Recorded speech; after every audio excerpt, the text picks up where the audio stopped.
Hi hello Telangana రాష్ట్ర ప్రజలందరికీ నమస్తే, గుడ్ మార్నింగ్, శుభోదయం. ఈ రోజు మన సిద్దిపేట టైమ్స్ దినపత్రికలోని మెయిన్ ప్యాషన్ వార్తా విశేషాలు ఎట్లా ఉందో చూద్దాం. సో ముందుగా మహిళలందరికీ అంతర్జాతీయ మహిళా దినోత్సవ శుభాకాంక్షలు తెలియజేస్తున్నాం.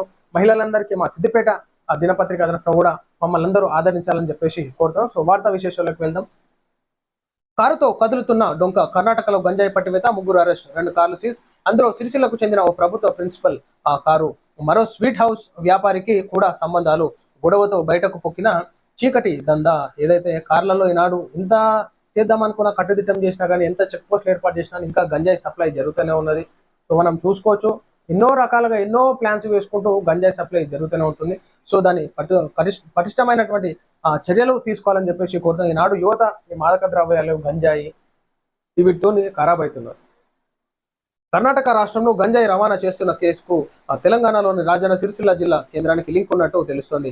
అక్కడ పట్టుబడ్డ 2 వాహనాల్లో ఒకటి సిరిసిల్ల జిల్లా కేంద్రానికి చెందిన ప్రభుత్వ కళాశాల ప్రిన్సిపల్ కారు కావడం సంచలనంగా మారింది. సిరిసిల్ల కేంద్రంగా అంతర్రాష్ట్ర గంజాయి దందా సాగుతుందా, లేక స్మగ్లర్లతో జిల్లా వాసులు మిలాఖత్ అయ్యారన్న సందేహాలు వ్యక్తమవుతున్నాయి. ప్రిన్సిపల్ కార్ అంటే చదువు చెప్పాల్సిన ప్రిన్సిపలే ఆ దందాలు ఉన్నాడంటే ఒకసారి అర్థం చేసుకొని దాని మీద క్లారిటీ రావాల్సి ఉంటుంది. సో ఈనాడు బెల్ట్ షాప్లను కూడా, ప్రతి గ్రామాలలో బెల్ట్ షాపులు ఉన్నాయి. సో వాటిని కూడా నిర్మూలించాలి. ఎందుకంటే చిన్న చిన్న పిల్లలు తాగుడుకి బానిసలు అయితే ఉన్నారు. అక్కడ బెల్ట్ షాప్లలో యొక్క మందును కూడా కల్తీ చేసేటటువంటి న్యూజిలాండ్ మనం చూసినాం. కాబట్టి బెల్ట్ షాపుల నిర్మూలన కూడా చేయాలి ప్రతి గ్రామంలో. సౌత్ ప్రాతినిధ్యం బీజేపీ తగ్గిస్తోంది. ఇండియా టుడే కాన్క్లేవ్ లో సీఎం రేవంత్ రెడ్డి ఘాటు వ్యాఖ్యలు. డీలిమిటేషన్ తో దక్షిణాది రాష్ట్రాలకు అన్యాయం జరుగుతుందని ఆవేదన. 3 నెలల్లో 21,000 కోట్లు రైతులకు రుణమాఫీ చేసింది కాంగ్రెస్ ప్రభుత్వమేమని స్పష్టం. మోడీతో నాకు వ్యక్తిగత విభేదాలు లేవు, ఆయన విధానాల్లోనే విభేదిస్తున్న సీఎం. అహ్మదాబాద్ కంటే హైదరాబాద్ తక్కువేం కాదని, ఒలింపిక్స్ నిర్వహణకు అవకాశం ఇవ్వాలని డిమాండ్ చేశారు. ఏదైతే రేవంత్ రెడ్డి గారు డీలిమిటేషన్ లో భాగంగా రాజకీయంగా దెబ్బతీయడానికి ఒక సెంట్రల్ గవర్నమెంట్ ముందుకు తీసుకొస్తుంది, కానీ అది జరిగితే మాత్రం బాగుండదు. సో ఈనాడు రాజకీయ ప్రయోజనాల ప్రతి ఒక్కరు అఖిలపక్ష భేటీ నిర్వహించి దానిపైన నిర్ణయాలు తీసుకోవాలి అని చెప్పేసి కూడా మనకి స్టాలిన్ గారు కూడా చెప్పడం జరుగుతోంది. సో అది ఏ విధంగా ముందుకెళ్తుందో చూసుకోవాలి. ఎల్కేజీ విద్యార్థి స్కాలర్ కు బోధించినట్టు స్టాలిన్ పై అమిత్ షా. హిందీపై తమిళనాడు కేంద్ర ప్రభుత్వం మధ్య మాటల యుద్ధం నడుస్తోంది. తమిళనాడుపై కేంద్రం బలవంతంగా హిందీ రుద్దుతోందని ముఖ్యమంత్రి ఎంకే స్టాలిన్ ధ్వజమెత్తారు. దక్షిణాది రాష్ట్రాలపై బలవంతంగా హిందీ రుద్దుతోందని, బీజేపీ గెలవాలని చూస్తోందని ఇటీవల డిఎంకే నేతృత్వంలో జరిగిన అఖిలపక్ష సమావేశంలో నేతలు పేర్కొన్నారు. శుక్రవారం కేంద్ర హోంమంత్రి అమిత్ షా తమిళనాడులో పర్యటించారు. ఈ సందర్భంగా ముఖ్యమంత్రి స్టాలిన్ పై విమర్శలు గుప్పించారు. ఎల్కేజీ స్టూడెంట్, పిహెచ్డి హోల్డర్లకు బోధించినట్లుగా ఉందని వ్యాఖ్యానించారు. అది అట్లుంది కథ. ఆర్టీసీ ఉద్యోగులకు 2.5% డిఏ పెంపు. రవాణా బీసీ సంక్షేమ శాఖ మంత్రి పొన్నం. తెలంగాణ ఆర్టీసీ ఉద్యోగులకు రాష్ట్ర సర్కారు గుడ్ న్యూస్ చెప్పింది. ఆర్టీసీ యాజమాన్యంతో చర్చించి ఆర్టీసీ ఉద్యోగులకు 2.5% డిఏ ప్రకటిస్తున్నట్లు రవాణా బీసీ సంక్షేమ శాఖ మంత్రి పొన్నం ప్రభాకర్ వెల్లడించారు. 2.5% డిఏ వల్ల ఆర్టీసీపై ప్రతి నెల 3.6 కోట్ల భారం పడుతున్నట్లు మంత్రి తెలిపారు. మహాలక్ష్మి పథకం కింద ప్రారంభించిన తర్వాత ఇప్పటి వరకు 150 కోట్ల మంది మహిళలు ఉచితంగా ప్రయాణం చేశారు. దాదాపు 5,000 కోట్ల విలువైన ప్రయాణాన్ని మహిళలకు ఉచితంగా ప్రయాణం చేసినట్లు మంత్రి పొన్నం ప్రభాకర్ పేర్కొన్నారు. ఎందుకు ఇస్తున్నారు ఉచిత ప్రయాణం? విద్యార్థులకి, స్టూడెంట్లకి, చదువుకునే వాళ్ళకి ఇస్తే బాగుంటది కదా. ఆర్థిక వ్యవస్థను ఇంకా కుంగదీసుడు ఎందుకు ప్రభాకర్ గారు? ఇస్తున్నాం అంటే ఎందుకు ఇస్తున్నారు? అవసరం లేదు. ఈనాడు బస్సులలో జర్నీ చేయాలంటే చాలా ఇబ్బందికరమైనటువంటి పరిస్థితులు ఉన్నాయి.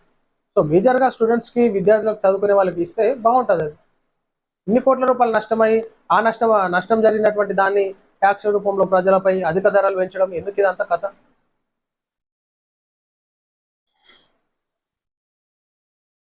తెలంగాణ సమాజం కష్టాల్లో ఉంది. బీఆర్ఎస్ అధినేత మాజీ సీఎం కేసీఆర్. కాంగ్రెస్ ఆశ పెట్టిన గ్యారంటీలను నమ్మిన ప్రజలు ఇవాళ నిజం తెలుసుకున్నారు. మా రక్షణ బీఆర్ఎస్ అని నమ్ముతున్నారు. ఇక ఎప్పుడు ఎన్నికలు వచ్చినా మనదే గెలుపు. తెలంగాణ సమాజం గర్వించేలా బీఆర్ఎస్ రజతోత్సవ వేడుకలు. వరంగల్లో భారీ బహిరంగ సభ.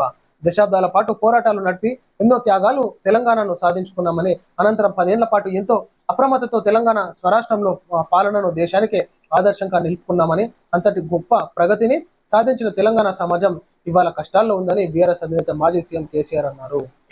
సో ఇప్పుడు ఎలక్షన్స్ పెట్టినా బీఆర్ఎస్ కు పట్టం కట్టేటటువంటి ఛాన్స్ ఉందని చెప్పేసి కేసీఆర్ అంటున్నారు. సో ప్రజాపాలన ఏ విధంగా ప్రజలకు కూడా అర్థమవుతుంది.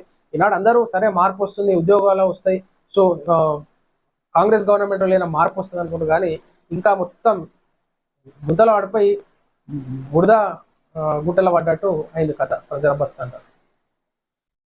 తెలంగాణలో 21 మంది ఐపీఎస్ల బదిలీ. నేడు పరేడ్ గ్రౌండ్లో 1,00,000 మంది మహిళలతో సభ. అంతర్జాతీయ మహిళా దినోత్సవం సందర్భంగా పలు కార్యక్రమాలకు శ్రీకారం చుట్టనున్న సర్కార్. ఏదైతే సీతక్క గారు మరి ఇది మీటింగ్ కి ఏర్పాటు కూడా పరీక్షించడం జరిగింది. సో టోటల్ గా మహిళా సెక్యూరిటీ మహిళా పోలీసులతోనే మరి ఎంతో పటిష్టంగా ఇక్కడ కూడా ఏర్పాటు చేయడం జరుగుతుంది. అక్కడ గుజరాత్ లో నరేంద్ర మోడీ గారు. సో తెలంగాణ రాష్ట్రంలో కూడా మహిళా కానిస్టేబుల్ మహిళా పోలీసులు వారు తక్కువేం కాదన్నట్టుగా మరి ఎప్పటికప్పుడు మంత్రి సీతక్క గారు కూడా పోలీస్ వ్యవస్థను కూడా ఎంకరేజ్ చేయడం జరుగుతుంది. మహిళలకు ప్రోత్సహిస్తూ ప్రతి రంగాల్లో ఇంకా మహిళలందరూ ముందుకు రావాలన్నట్టు కూడా సీతక్క గారు చెప్పడం జరుగుతుంది. సో చూసుకోవచ్చు, సచివాలయంలో కాంట్రాక్టర్ల ధర్నా. పెండింగ్ బిల్లులు చెల్లించాలనే డిమాండ్. బట్టి విక్రమార్కకు వ్యతిరేకంగా నినాదాలు. తమకు చెల్లించాల్సిన పెండింగ్ బిల్లులు చెల్లించాలని డిమాండ్ చేస్తూ కాంట్రాక్టర్లు శుక్రవారం సచివాలయంలో ధర్నాకు దిగారు. రాష్ట్రంలో వివిధ జిల్లాలకు చెందిన సుమారు 200 మంది కాంట్రాక్టర్లు డిప్యూటీ సీఎం మల్లు బట్టి విక్రమార్కను కలిసి శుక్రవారం మధ్యాహ్నం సచివాలయానికి వచ్చారు. చూడు, సచివాలయంలో కాంట్రాక్టర్ల ధర్నా. ఇట్లుంది ప్రజాపాలనలో ధర్నాలు. ఇయనికి పైసలు లేవు కానీ పెద్ద పెద్ద మాటలు. సో ప్రజలారా, ఇది మనం చూస్తున్నాం ఈరోజు సిద్దిపేట టైమ్స్ దినపత్రికలోని మెయిన్ పేజ్ వార్తా విశేషాలు. సో అదేవిధంగా రాష్ట్రంలో పెరిగిన ఉష్ణోగ్రతలు అన్నట్టు కూడా మనం ఇక్కడ చూసుకోవచ్చు. సో ప్రతి ఒక్కరు ఎండల తీవ్రత పెరుగుతుంది, ఉష్ణోగ్రతలు కాబట్టి అందరు సేఫ్ జర్నీ చేయాలి, మీ యొక్క ఆరోగ్యాలు కాపాడుకోవాలి, డిహైడ్రేషన్ కాకుండా వాటర్ క్వాంటిటీని కూడా ఎక్కువ తీసుకోవాలని చెప్పేసి కోరుతాను. సో ఇది ప్రజలారా ఈరోజు సిద్దిపేట టైమ్స్ దినపత్రికలోని మెయిన్ పేజ్ వార్తా విశేషాలు. అందరికీ నమస్తే.